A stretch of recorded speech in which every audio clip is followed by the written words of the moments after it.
बिस्मिल्लाहिर्रहमानिर्रहीम। गार्डन का chapter number 12 की समरी बेसिकली गार्डन का चैप्टर नंबर 12 में ज़्यादातर तो कॉन्सेप्ट है जो थ्योरी के चैप्टर अंदर थ्योरी की वीडियो के अंदर मैंने बता दिया। ज़्यादातर उसके अंदर कॉन्सेप्ट ही है, लेकिन फिर भी कुछ पॉइंट्स जो याद रखने के हैं समझ लें, या जिनको देख कर पता चले कि इस चैप्टर में क्या कुछ था रिवीजन के लिए, तो ये तो समरी लिखी हुई है।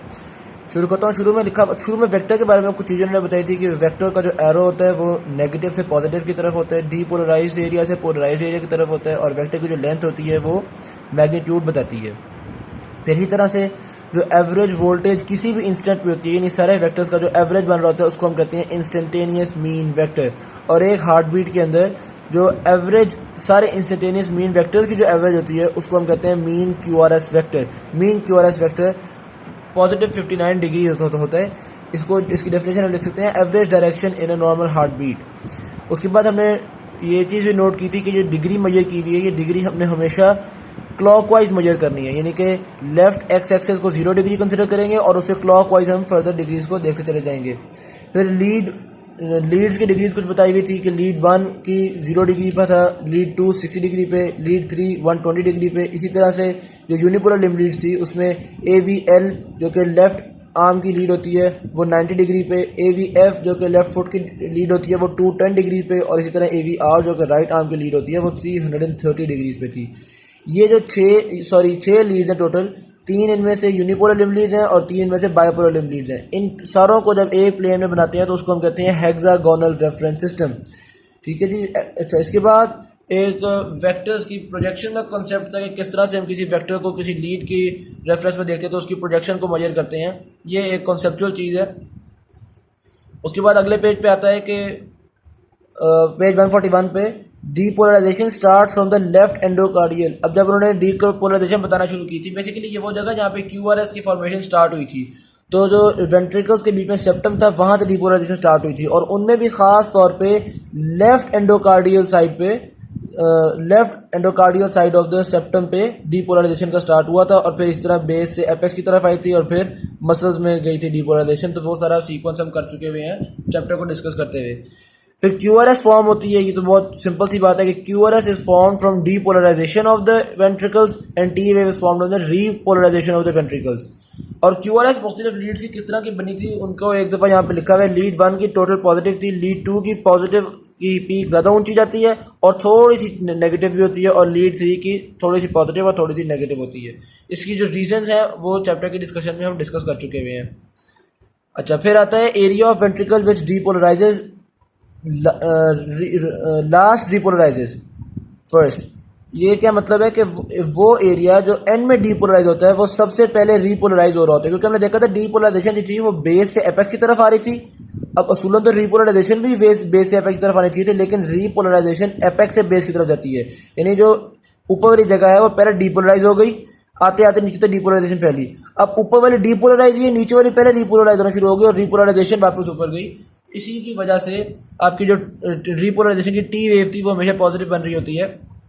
आगे पढ़ते हैं, क्योंकि जो वेव होगी वो क्या होगी, from depolarised area to repolarised area. तो QRS ज़्यादा पॉजिटिव बनी थी, T वेव भी ज़्यादा पॉजिटिव इसलिए बनती है क्योंकि पहले डीपोलराइजेशन ऊपर हुआ करती थी, नीचे कुछ एरिया अभी पोलराइज होता था। अब नीचे रीपोलराइजेशन होगी, ऊपर डीपोलराइज, तो अभी भी यही हाल है कि नीचे पोलराइज एरिया पहले आ गया और ऊपर डीपोलराइज है, तो वेक्टर की डायरेक्शन वही रहती है।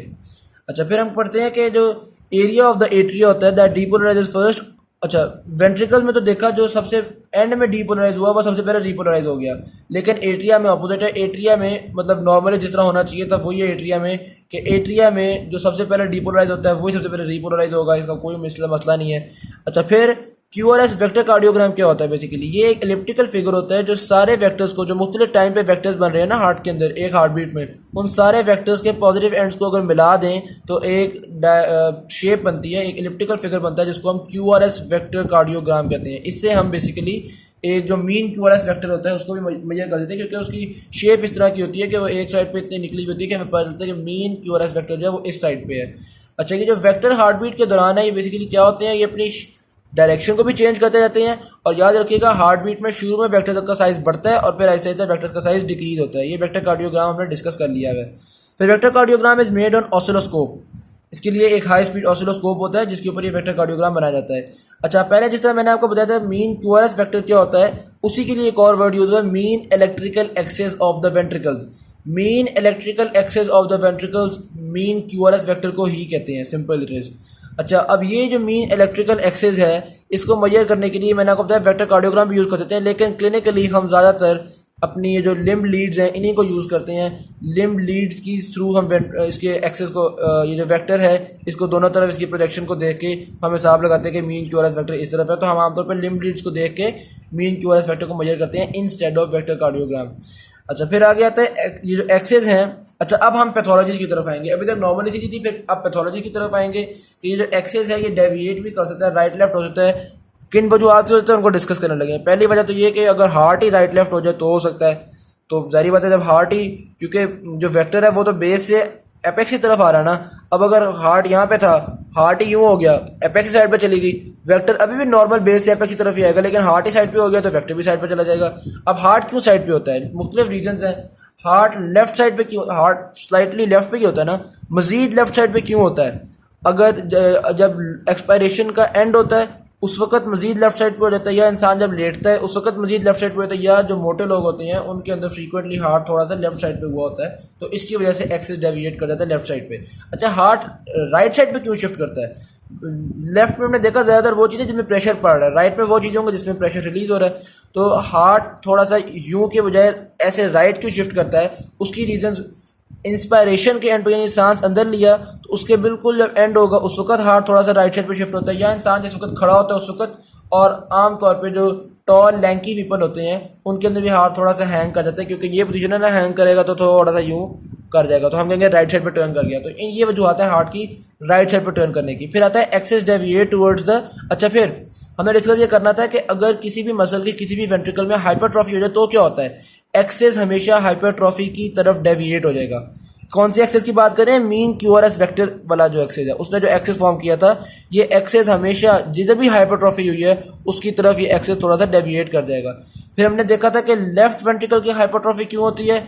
हाइपरटेंशन हो तो लेफ्ट वेंट्रिकल को बहुत जान लगानी पड़ती है तो उसकी हाइपरट्रॉफी होती है, या एओर्टिक वाल्व स्टेनोसिस हो, या एओर्टिक वाल्व रिगर्गिटेशन हो। इन सारी सूरत हाल में लेफ्ट वेंट्रिकल को बहुत ज़्यादा फोर्स लगानी पड़ती है, जिसकी वजह से उसकी थोड़ी सी हाइपरट्रॉफी होती है, और लेफ्ट वेंट्रिकल की हाइपरट्रॉफी होगी तो एक्सेस थोड़ा सा लेफ्ट साइड पर डेविएट कर जाएगा। अच्छा, इसी तरह राइट वेंट्रिकल की हाइपरट्रॉफी क्यों होती है? जो कि राइट एक्सेस की डेविएशन, एक्सेस की राइट डेविएशन को कॉज करेगी। उसकी वजह कुछ कॉन्जेनिटल डिजीज़ हैं, पल्मोनरी वाल्व का स्टेनोसिस हो जाए, या टेराटोलॉजी ऑफ फैलेट हो जाए। ये वो चीज़ें हैं जो कि राइट वेंट्रिकल की हाइपरट्रॉफी कॉज कर सकती हैं, जो कि एक्सेस की राइट डेविएशन कॉज करेगी। अच्छा, फिर और किन वजूहात से एक्सेस डेविएट कर सकता है? जाहिर सी बात है, जब भी किसी भी जगह पे डीपोलराइजेशन स्लो हो जाए या रीपोलराइजेशन स्लो हो जाए, ये मतलब ये जो सीक्वेंस है ये आगे पीछे हो जाए, तो ये एक्सेस की डेविएशन कॉज करता है। तो बंडल ब्रांच ब्लॉक अगर कहीं पे भी हो जाए, ये जो परकिंजी फाइबर्स थे, बंडल थे, कंडक्टिंग फाइबर्स थे, उनका ब्रांच ब्लॉक हो जाए तो बंडल ब्रांच ब्लॉक कॉज करता है डेविएशन। किस तरफ होगी डेविएशन? जिस तरफ ब्लॉक होगा उसी तरफ डेविएशन होगी। क्यों? इसकी क्या वजह है? जब डीपोलराइजेशन फैलना शुरू होती है तो जिस तरफ बंडल ब्रांच ब्लॉक होता है वहाँ पे डीपोलराइजेशन स्लो फैल पाती है। होता क्या है, जहाँ पे ब्लॉक है वहाँ पे मुकम्मल तौर पे डीपोलराइजेशन नहीं फैल सकी, बाकी सारा हार्ट डीपोलराइज हो गया है, तो क्या होगा? वेक्टर किस तरफ से किस तरफ होगा? डीपोलराइज एरिया से पोलराइज एरिया पे। तो जिस तरफ ब्लॉक है उस तरफ वेक्टर की डायरेक्शन होगी। जब वेक्टर की डायरेक्शन उस तरफ ज़्यादा होने लगेगी तो जो एवरेज है मीन क्यूआरएस है वो भी थोड़ा सा डेविएट कर जाएगा ब्लॉक की साइड पे। इसको वैसे जो वीडियो है चैप्टर नंबर 12 की पार्ट 2 उसके अंदर बेहतर डिस्कस किया हुआ है, क्योंकि कॉन्सेप्चुअली हम उसी को देखेंगे। अच्छा, ईसीजी की वोल्टेज भी इंक्रीज कर जाती है मसल हाइपरट्रॉफी के नतीजे में। इसकी डायग्राम्स गाइटन में हैं, वो हमने वीडियो में डिस्कस कर ली। फिर diminished muscle mass causes decrease voltage of QRS complex. जाहिर सी बात है, अगर मसल मास के हाइपरट्रॉफी से हमारी वोल्टेज बढ़ रही है तो मसल मास के डिमिनिश हो जाने से क्यूआरएस कॉम्प्लेक्स की वोल्टेज कम भी हो जाएगी। क्यूआरएस कॉम्प्लेक्स की वोल्टेज क्या होती है? जो आर वेव का हाईएस्ट पॉइंट और एस वेव का लोएस्ट पॉइंट, इनके बीच में जितनी जगह होती है उसको हम क्यूआरएस कॉम्प्लेक्स की वोल्टेज कहते हैं। फिर हमने कहा कि और क्या क्या वजूहात हैं जिसकी वजह से ये कम हो सकती है वोल्टेज। पेरिकार्डियम जो फ्लूइड होता है पेरिकार्डियम में, ये फ्लूइड भी कई दफ़ा इस तरह से सिग्नल्स को आगे ट्रांसफ़र कर देता है, शॉर्ट सर्किट फॉर्म कर देता है कि क्यूआरएस कॉम्प्लेक्स की वोल्टेज कम हो जाती है। या एक और चीज़ है पल्मोनरी एम्फीसीमा। एम्फीसीमा बेसिकली क्या होता है, लंग्स के अंदर एयर ज़्यादा हो जाती है जिसकी वजह से लंग्स इंसुलेटेड हो जाते हैं, और पल्मोनरी एम्फीसीमा में लंग्स का साइज इस तरह इंक्रीज़ कर देता है कि वो हार्ट को सराउंड कर लेता है, तो हार्ट के इर्द गिर्द इंसुलेटर आ जाते हैं। जब हार्ट के इर्द गिर्द इंसुलेशन हो गई तो करंट उस तरह से फ्लो नहीं कर पाएगा बाहर की सरफेस पे। जब फ्लो नहीं कर पाएगा तो हमारे क्यूआरएस कॉम्प्लेक्स में वोल्टेज कम आएगी। तो ये भी क्यूआरएस कॉम्प्लेक्स की वोल्टेज को कम करने का जरिया बन सकता है। तीन चीज़ें होगी, diminished muscle mass, fluid of pericardium और पल्मोनरी एम्फीसीमा, जो कि क्यूआरएस कॉम्प्लेक्स की वोल्टेज को कम कर सकते हैं। फिर आगे हम डिस्कस करेंगे कि परकिंजी सिस्टम ब्लॉक और क्या काम करता है। ये क्यूआरएस को प्रोलॉन्ग कर देता है। जाहिर बात है, जब डीपोलराइजेशन क्यूआरएस शो कर रहा होता है वेंट्रिकल्स की डीपोलराइजेशन, जब ब्लॉक हो जाएगा तो डीपोलराइजेशन प्रोलॉन्ग हो जाएगी, ज़्यादा टाइम लग जाएगा। जब प्रोलॉन्ग होगी तो क्यूआरएस कॉम्प्लेक्स भी प्रोलॉन्ग हो जाएगा, लंबा हो जाएगा। तो हम कहते हैं अच्छा, इसको वैसे बिज़ारे पैटर्न ऑफ क्यूआरएस कॉम्प्लेक्स, यानी जी बिज़ारे मतलब जो कोफ्स दे रहे हो, ऐसे पैटर्न बनना शुरू हो जाते हैं जिनको देख के कुछ समझ नहीं आती, एबनॉर्मेलिटीज़ होती हैं बेसिकली क्यूआरएस कॉम्प्लेक्स की। अच्छा, फिर कंडक्टिंग सिस्टम ब्लॉक और destruction of muscle cause bizarre pattern, यानी कि या तो कंडक्टिंग सिस्टम का ब्लॉक हो या कहीं पे मसल्स की डिस्ट्रक्शन हो तो हमारे पास बिज़ारे पैटर्न आते हैं।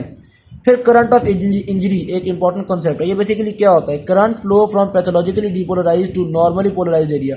अगर आपके हार्ट, किसी भी इंसान के हार्ट के अंदर किसी पैथोलॉजी की वजह से, किसी डिजीज़ की वजह से कोई एरिया डीपोलराइज हो गया है नॉर्मल कंडीशन में भी, यानी हार्ट को बाकी पूरा हार्ट पोलराइज्ड है लेकिन एक छोटा सा एरिया डीपोलराइज्ड है, तो इसकी डीपोलराइज होने की वजह से करंट फ्लो करेगा डीपोलराइज्ड एरिया से पोलराइज्ड एरिया में। इवन जब हार्ट रिलैक्स है तब भी, यानी हार्ट बीट्स के बीच में भी हमें थोड़ा सा कुछ ना कुछ करंट मिल रहा होगा, उसको हम कहेंगे करंट ऑफ इंजरी। ये करंट ऑफ इंजरी क्यों होता है, यानी कि ये जो पैथोलॉजिकली डीपोलराइज एरिया ये क्यों रह जाता है, कोई मैकेनिकल ट्रॉमा हो सकता है, कोई हार्ट के मसल में या हार्ट के टिश्यू में इन्फेक्शन हो सकती है, या कोई इस्कीमिया में यानी कि लैक ऑफ ऑक्सीजन हो सकती है किसी हार्ट के लोकल एरिया में। तो ये सारी चीज़ें आपके करंट ऑफ इंजरी को कॉज कर सकती हैं। जब करंट ऑफ इंजरी कॉज हो जाती है तो हर वक्त थोड़ा बहुत करंट आ रहा है, हमें पता ही नहीं चलता कि जीरो पॉइंट कौन सा होना चाहिए था, यानी कि जो हमारे पास तो ग्राफ आ रहा है ना एक, तो उस ग्राफ में जीरो पॉइंट कौन सा होगा ये हम देखते हैं जब क्यूआरएस कॉम्प्लेक्स बिल्कुल जब जिस वक्त एंड होता है ना, तो वो हमें पता है कि वो टाइम होता है जिस वक्त टोटली सब कुछ डीपोलराइज हो चुका हुआ होता है। अब ये कॉन्सेप्ट समझने की ज़रूरत है क्योंकि कुछ जगह पैथोलॉजिकली भी डीपोलराइज्ड है, इसलिए हार्ट कम्प्लीटली पोलराइज तो किसी वक्त हो ही नहीं रहा। जीरो किस वक्त आएगी, इसी जब हार्ट कम्प्लीटली पोलराइज्ड हो या हार्ट कम्प्लीटली डीपोलराइज्ड हो। तो अब कम्प्लीटली पोलराइज तो हो ही नहीं सकता, तो हम कहते हैं क्यूआरएस के एंड पे हार्ट कम्प्लीटली डीपोलराइज तो होता है ना, पैथोलॉजिकली डीपोलराइज एरिया पे डीपोलराइज्ड होंगे और बाकी को वैसे ही हमने नॉर्मली डीपोलराइज कर दिया है, तो उस वक्त जो ईसीजी आएगी वो जीरो होगी। तो क्यूआरएस के एंड पे जो पॉइंट होता है उसको हम जीरो मार्क कर लेते हैं, इसको हम कहते हैं जे पॉइंट। अच्छा, वो पॉइंट हो गया, फिर हमने बाकी सारी ईसीजी को भी तो जीरो देखना ना, उसी पॉइंट पे हम एक लाइन कह देते हैं कि यार ये जीरो लेवल है, इस लाइन को हम कहते हैं जीरो पोटेंशियल लेवल। ये लाइन होती है जो कि जे पॉइंट के लेवल पर ड्रॉ कर दी जाती है। अच्छा, फिर कोरोनरी इस्कीमिया क्या होता है, जाहिर सी बात है हार्ट की ऑक्सीजन लैक कर जाए तो उसको हम कोरोनरी इस्कीमिया कहेंगे। ये भी कॉज कर सकता है करंट ऑफ इंजरी। अभी भी हमने डिस्कस किया था इस्कीमिया ऑफ लोकल एरिया, लेकिन ये करंट ऑफ इंजरी क्यों कॉज करता है, क्योंकि जब किसी भी जगह पे इस्कीमिया होता है ना तो वहाँ पे रीपोलराइजेशन इनकम्प्लीट होती है, रीपोलराइजेशन कम्प्लीटली हो नहीं पाती। तो जब रीपोलराइजेशन कम्प्लीट नहीं हो पाएगी तो क्या मतलब है, रीपोलराइजेशन नहीं हो पा रही यानी पोलराइजेशन नहीं हो पा रही तो पैथोलॉजिकली डीपोलराइज हो गया ना, जाहिर सी बात है। तो इनकम्प्लीट डीपोलराइजेशन होती है। ये क्यों होती है, क्योंकि डिक्रीज ब्लड फ्लो में लैक ऑफ ऑक्सीजन होती है, एक्सेस ऑफ CO2 होती है, लैक ऑफ न्यूट्रिएंट्स होते हैं, ये सारा कुछ पैथोलॉजिकली डीपोलराइजेशन कॉज कर देता है। फिर हम कहते हैं the negative end of the vector indicate the, sorry अगर थोड़ा साइड पर चला जाता है। अच्छा, फिर हम कहते हैं कि the negative end of the vector indicate the point of injury.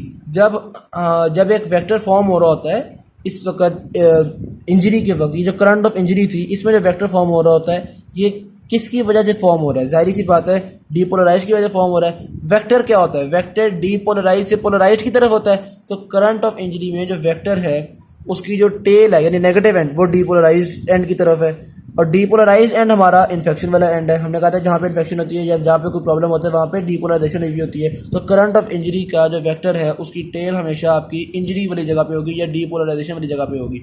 वैसे तो सारे वेक्टर डीपोलराइजेशन की तरफ होते हैं, लेकिन यहाँ पर खास पॉइंट ये है कि वेक्टर की टेल डीपोलराइजेशन की तरफ नहीं बल्कि डीपोलराइजेशन की तरफ तो है ही है, लेकिन हमें पता चला कि इंजरी की तरफ है क्योंकि डीपोलराइजेशन इंजरी पे है। फिर आता है recovery occurs after acute coronary is ischemia due to collaterals, यानी ये भी हमने गाइडलाइन के अंदर ग्राफ देखा था कि रिकवरी हो रही थी आपके पास किसी भी एक्यूट किस्म के इस्कीमिया के बाद, वो जो आहिस्ता आहिस्ता रिकवर कर जाते हैं, वो जो ईसीजी नॉर्मल होना शुरू हो जाती है, वो क्यों हो रही होती है? क्योंकि कोलेट्रल्स डेवलप होना शुरू हो जाते हैं। हमने डायग्राम में देखा था 1 वीक लेटर, 1 ईयर लेटर, इस तरह से जो 3 वीक्स लेटर जो बन रहा था। तो बेसिकली जब करंट ऑफ इंजरी कहीं पे भी इस्कीमिया होता है तो वहाँ पे ईसीजी में जो एक हार्ट बीट और दूसरी हार्ट बीट के बीच वाली जगह वहाँ पे भी कुछ ना कुछ वेव्स आना शुरू हो जाती हैं। लेकिन Aahista Aahista coronary blood flow की कोरोनरी आर्टरीज कोलेटरल आर्टरीज बन गई, कोलेटरल ब्लड वेसल्स बन गई, जिसको हमने लॉन्ग टर्म ब्लड रेगुलेशन में पढ़ा था। तो कोलेटरल ब्लड वेसल्स की वजह से इस्कीमिया ठीक हो जाता है और आहिस्ते आहिस्ते ईसीजी भी नॉर्मल हो जाती है। फिर हमने कहा था कि Q wave is seen in old myocardial infections. ये चीज़ बहुत ज़रूरी है कि जब भी मायोकार्डियल इन्फेक्शंस बहुत कुछ पुराने अरसे से हैं तो क्यू वेव फॉर्म होना शुरू हो जाती है। हमने दो मुख्तलिफ कंडीशंस पढ़ी थी कि कब क्यू वेव कहाँ पे फॉर्म होती है, उसको हम डिस्कस कर लेंगे गाइडलाइन के अंदर, मतलब चैप्टर नंबर 12 की पार्ट 2 की वीडियो में डिस्कस किया हुआ है। अच्छा, फिर इसी तरह एंजाइना पेक्टोरस के पेशेंट्स का भी जिक्र है कि एंजाइना पेक्टोरस के पेशेंट्स के अंदर भी एक इंजरी पोटेंशियल अपीयर होता है। कई दफ़ा वही करंट ऑफ इंजरी वाला कॉन्सेप्ट आ जाता है। अच्छा, यहाँ पे बेसिकली एक दफ़ा सब चीज़ों को याद करवाया हुआ है कि एंजाइना पेक्टोरस का भी जिक्र है गाइडलाइन में, दैट्स इट। मतलब इस चैप्टर में ख़ास तौर पे जो समरी है वो सिर्फ एक रिवीजन है। कॉन्सेप्ट या याद करना कुछ भी समरी से नहीं हो सकता, समझ नहीं आएगी, क्योंकि चैप्टर नंबर 12 बहुत कॉन्सेप्चुअल है। इसकी वीडियो देख के समझ आएगी। जो बाकी चैप्टर्स हैं उनकी समरी से भी अगर पहला चैप्टर पढ़ाओ तो कुछ ना कुछ आइडिया हो जाता है, या उनकी समरी से भी इंसान समझ आता है कि क्या कुछ है। लेकिन चैप्टर नंबर 12 की समरी जो है वो बिल्कुल एक ओवरव्यू है, एक देखना ही है कि क्या कुछ लिखा हुआ है। बेसिकली इसका कॉन्सेप्चुअल चैप्टर है ये। इसका वैसे भी एग्जामिनेशन पॉइंट ऑफ व्यू से बहुत इंपॉर्टेंट नहीं है, कॉन्सेप्चुअली बहुत इंपॉर्टेंट है ये। फिर T wave can be abnormal if pattern of repolarisation changes. ज़ाहिर बात है, अगर रीपोलराइजेशन किसी जगह पर जल्दी हो रही है तो, या मतलब लेफ्ट वेंट्रिकल में जल्दी हो गई भी, राइट वेंट्रिकल में उस तरह से नहीं हुई, कोई भी इस तरह की एबनॉर्मलिटी आएगी तो टी वेव एबनॉर्मल हो जाएगी, क्योंकि टी वेव रीपोलराइजेशन को ही शो कर रही होती है। फिर इसी तरह लिखा हुआ है कि T wave can be abnormal on shortening of the depolarization. मैंने आपको पहले ही कहा था कि रीपोलराइजेशन चेंजेस का पैटर्न चेंज हो जाए। वो कैसे चेंज हो सकता है? किसी एक जगह पे रीपोलराइजेशन जल्दी हो जाए। तो रीपोलराइजेशन जल्दी होने का क्या मतलब है? कि डीपोलराइज स्टेट बहुत थोड़ी देर के लिए रही है वहाँ पे, तो शॉर्टनिंग ऑफ डीपोलराइजेशन किसी जगह पे हो जाए तो हमारे पास टी वेव एबनॉर्मल हो जाती है, या कहीं पे इस्कीमिया हो जाए तो वहाँ पे हमारे पास टी वेव जो है एबनॉर्मल हो जाती है। फिर एंड में चैप्टर के डिजिटलिस का जिक्र किया हुआ था कि overdose of digitalis can cause prolonged depolarization at particular area making T wave abnormal. यानी किसी भी जगह पे डिजिटलिस की टॉक्सिसिटी हो जाए तो वहाँ पे डीपोलराइजेशन ज़्यादा प्रोलॉन्ग हो जाती है। जब डीपोलराइजेशन प्रोलॉन्ग हो गई तो रीपोलराइजेशन लेट हो गई। रीपोलराइजेशन लेट होगी तो क्या हुआ? रीपोलराइजेशन पैटर्न चेंज हो गया। तो मैंने कहा था रीपोलराइजेशन पैटर्न चेंज होगा तो हमेशा टी वेव एबनॉर्मल हो जाएगी। तो यही होता है यहाँ पे, टी वेव एबनॉर्मल हो जाती है। क्या हो जाता है? टी वेव एबनॉर्मेलिटी में टी वेव बाईफेजिक हो जाती है, यानी कि यूँ जा रही है और वापस आई, फिर दोबारा गई, और इस तरह से यूँ बाईफेजिक किस्म की होती है टी वेव। ये एबनॉर्मेलिटी इसकी क्यों हो रही है? डिजिटलिस की ओवरडोज की वजह से। तो डिजिटलिस की टॉक्सिसिटी हमें ईसीजी की एबनॉर्मेलिटी से समझ आ जाती है।